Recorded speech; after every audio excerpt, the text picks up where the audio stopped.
El 5 de mayo celebramos la unidad de los mexicanos, nuestro valor y nuestra voluntad para defender a nuestro país. Celebramos una victoria gloriosa, la soberanía y la integridad de nuestra patria. Este video es una edición especial para conmemorar la ruta que siguió la batalla del 5 de mayo. Destaca la importancia de las acciones diplomáticas llevadas a cabo en este histórico evento para lograr una solución pacífica de las controversias entre México y 3 potencias europeas. Remarcamos un triunfo diplomático y una victoria que dimensionó la importancia de México en el mundo. El triunfo de México impactó al derecho internacional, reforzando los principios de libre determinación de los pueblos, la igualdad soberana y el respeto mutuo entre las naciones, que actualmente son pilares de nuestra política exterior. Acompáñenos en este recorrido de la ruta que siguió la heroica batalla del 5 de mayo de 1862.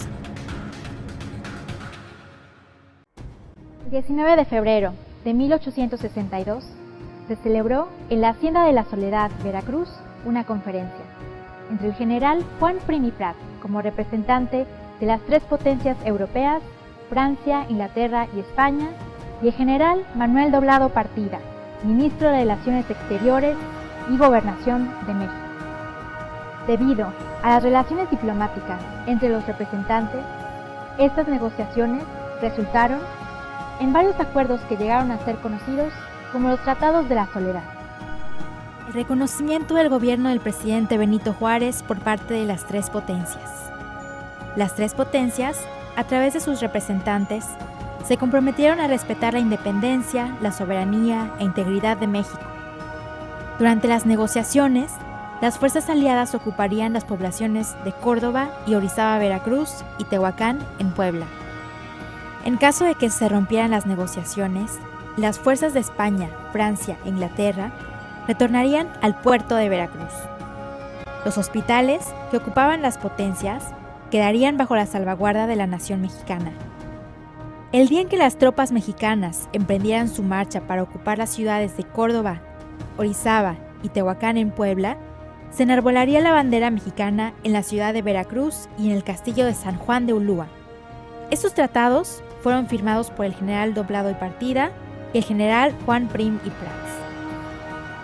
Los 2 primeros acuerdos fueron un auténtico triunfo diplomático para el gobierno de México. Significaba que las 3 potencias reconocerían como gobierno legítimo al del presidente Juárez y que las reclamaciones se limitarían solamente a la solución de los aspectos económicos.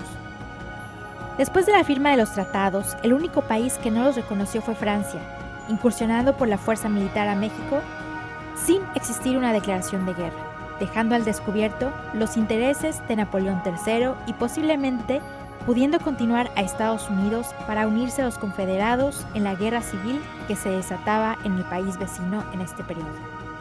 La habilidad de Manuel Doblado, como ministro de Relaciones Exteriores, permitió que España e Inglaterra respetaran los acuerdos de la Soledad. El mismo Manuel Doblado, en su informe del presidente Juárez, señaló: Mi opinión como ministro de gabinete es que los tratados preliminares de la Soledad deban admitirse como lo mejor que puede obtenerse en las presentes circunstancias. La visión estratégica del presidente Benito Juárez logró que se agotaran en primera instancia los mecanismos diplomáticos para lograr el mejor acuerdo de paz. De manera paralela, el presidente Benito Juárez desarrolló una estrategia de defensa en caso de que se desatara una intervención militar por parte de las 3 potencias europeas en nuestro país. Por este motivo, Benito Juárez designó como comandante del Ejército de Oriente al general Ignacio Zaragoza, que hasta ese momento se desempeñaba como ministro de guerra bajo las órdenes del presidente Juárez.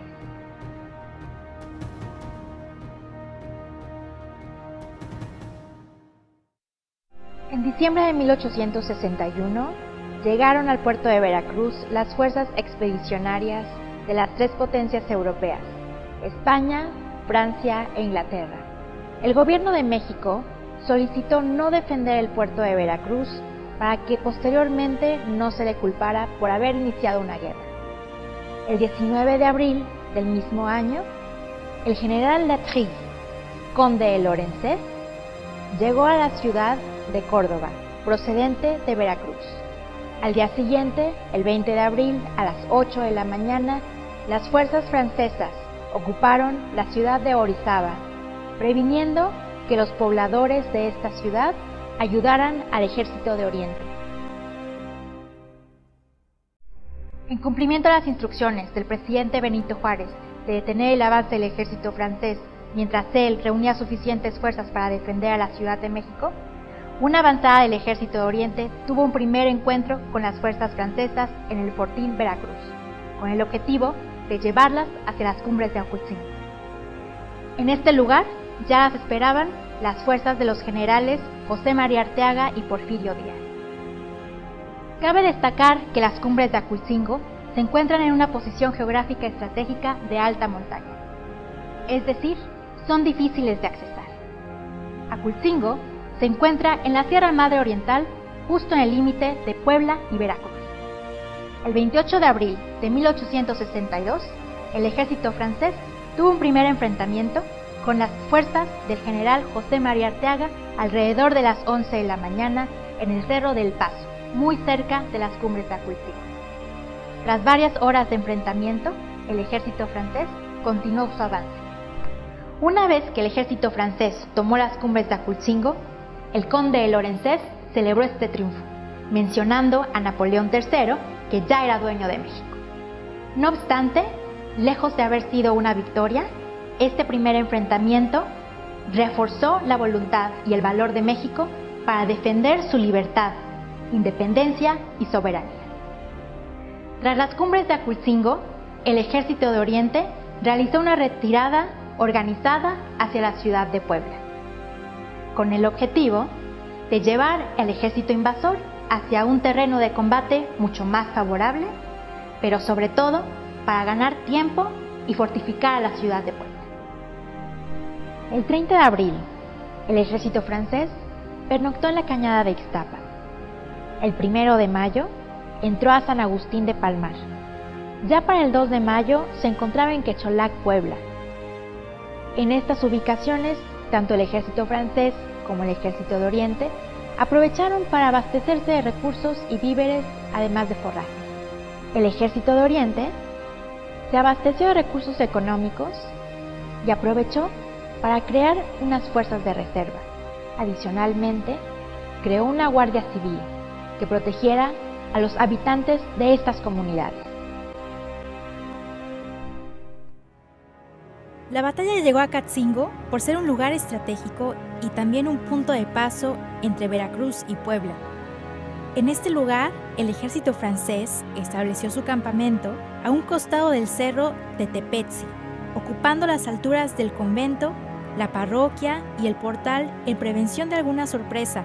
Igualmente, en este lugar, el ejército de Oriente llevó a cabo el reclutamiento para integrar la segunda compañía de la Guardia Nacional, así como para abastecerse de víveres y forrajes. La participación de los pobladores de Acultzingo se orientó al apoyo de los trabajos de fortificación de la ciudad de Puebla. Los generales mexicanos del bando conservador, José María Cobo y Leonardo Márquez, con 3,000 efectivos, insistían en sus intentos de atacar por la retaguardia al ejército de Oriente y sumarse al ejército francés. Para esto, se ubicaban al sur de la ciudad de Puebla, entre Izúcar de Matamoros y Atlisco. El general Márquez había acordado con el conde de Lorenzés que mientras los soldados suavos atacaban por el oriente de la ciudad de Puebla, Márquez lo haría a través del sur, a partir de aquí, Atlisco. El general Ignacio Zaragoza, consciente del peligro que significaba tener a las tropas del general Márquez al sur de la ciudad de Puebla, envió a los generales Antonio Carvajal y Tomás Ojaran para detener este avance justo aquí, en la ciudad de Atlisco, a 30 kilómetros de Puebla. El general Carvajal organizó una emboscada con sus hombres en los cañaverales que se encontraban cercanos a esta hacienda, La Trapera. Hacia el mediodía del día 4 de mayo de 1862, las tropas del general Márquez fueron emboscadas en esta hacienda y salieron huyendo al sur, con rumbo a Izúcar de Matamoros. Además, fueron perseguidos por las tropas a caballo del general Carvajal y del general O'Hara, quienes a las 6 de la tarde habían tomado la población de Atlisco. Esta victoria en Atlisco es muy importante para la epopeya del 5 de mayo de 1862, porque evitó un ataque simultáneo a la ciudad de Puebla por el sur y por el oriente, evitando así que los franceses llegaran a la Ciudad de México. El 4 de mayo de 1862, las fuerzas francesas llegaron a Mozoc, situado a 15 kilómetros al oriente de la ciudad de Puebla. En este lugar, el conde de Lorenzés reunió a sus comandantes, entre los que se encontraban el general Juan Nepomuceno Almonte y el general Francisco Haro y Tamariz, mexicanos del bando conservador, quienes le aconsejaban al conde de Lorenzés tomar la ciudad de Puebla por el sur por estar menos fortificada. No obstante, el Estado Mayor francés decidió no incursionar por la ciudad de Puebla, por pensar que se encontraba muy bien defendida, y decidió atacar el punto más elevado para obligar a que la ciudad cayera. Esto fue el fuerte de Guadalupe. Durante esta reunión con sus comandantes, se dio a conocer el plan de defensa que iba a seguir el general Ignacio Zaragoza, y se acabó de definir el plan conjunto que seguiría el ejército francés con el bando conservador mexicano para atacar a la ciudad de Puebla. El 4 de mayo de 1862, el ejército francés celebró con un banquete el triunfo anticipado de la batalla que esperaban ganar al día siguiente en la ciudad de Puebla. En esta iglesia, durante la tarde del 4 de mayo, se celebró la última reunión con todos los comandantes de las brigadas que integraban al Cuerpo del Ejército de Oriente. En esta sala, al sur del altar mayor, se encontró el puesto de mando del general Ignacio Zaragoza. Desde aquí, Ignacio Zaragoza, el día 5 de mayo de 1862, a partir de las 5 de la mañana, informó al presidente Benito Juárez, vía telégrafo, el desarrollo de todas las operaciones militares.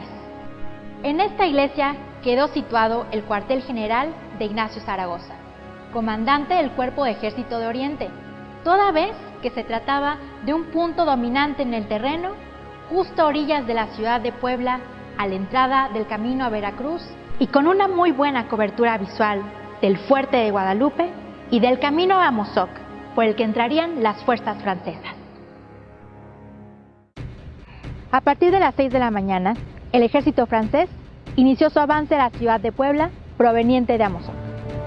El general Ignacio Zaragoza, comandante del Ejército de Oriente, se dirigió a sus tropas con la siguiente arenga.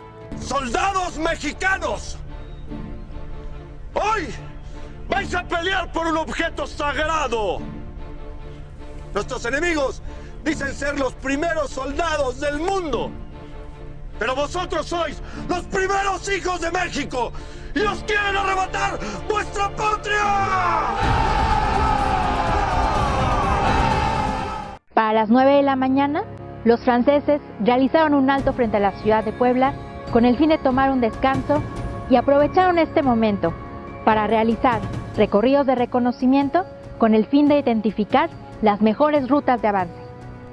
El general Zaragoza colocó a sus brigadas en columna para facilitar el ataque al oriente de la ciudad. Las tropas de reserva se ubicaron en el centro de la ciudad bajo el mando del general Santiago Tapia, gobernador y comandante militar de la plaza. El ejército francés, en lugar de atacar de manera frontal a la ciudad de Puebla, inició su movimiento por el norte del fuerte de Guadalupe, su objetivo principal. El general Zaragoza modificó su dispositivo inicial. Su plan de maniobra cambió a un plan defensivo, ordenando que la brigada del general Berriozábal pasara a ayudar a la división del general Negrete, responsable de la defensa de los fuertes de Loreto y Guadalupe. Asimismo, que la mayor parte de la caballería del general Álvarez se ubicara a la izquierda del fuerte de Loreto para atacar a los batallones de Zuavos. Hacia las 11:45 de la mañana, los franceses iniciaron el ataque al fuerte de Guadalupe.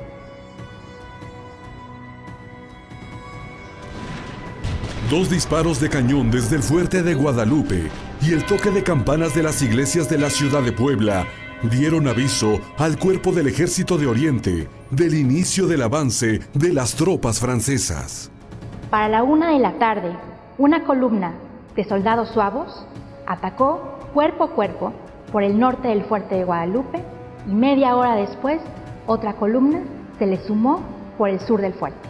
Pobladores de la Sierra Norte de Puebla, integrantes del 6º Batallón de la Guardia Nacional, con machete en mano como arma principal, bajo el mando de los 3 Juanes, Juan Nepomuceno Méndez, Juan Crisóstomo Bonilla y Juan Francisco Lucas, fueron los primeros en enfrentarse a las fuerzas de élite integradas por soldados suavos.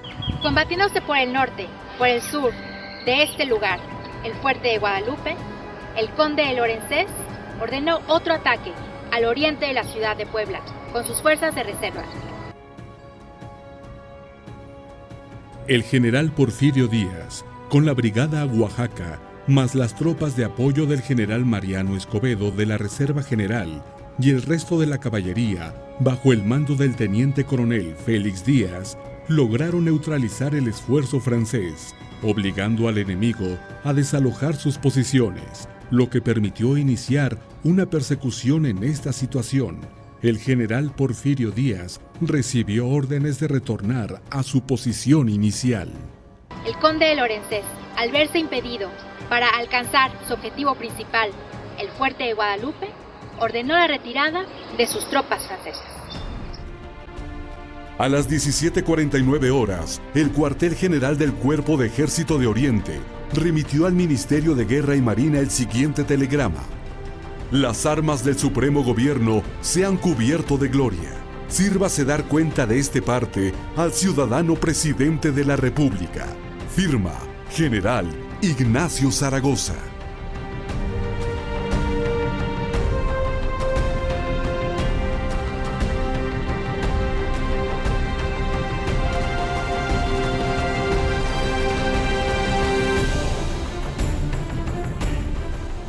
A partir del 17 de abril de 1862, como un gesto humanitario, el general Ignacio Zaragoza permitió que los heridos de la parte francesa permanecieran en el hospital de Orizaba, en Veracruz.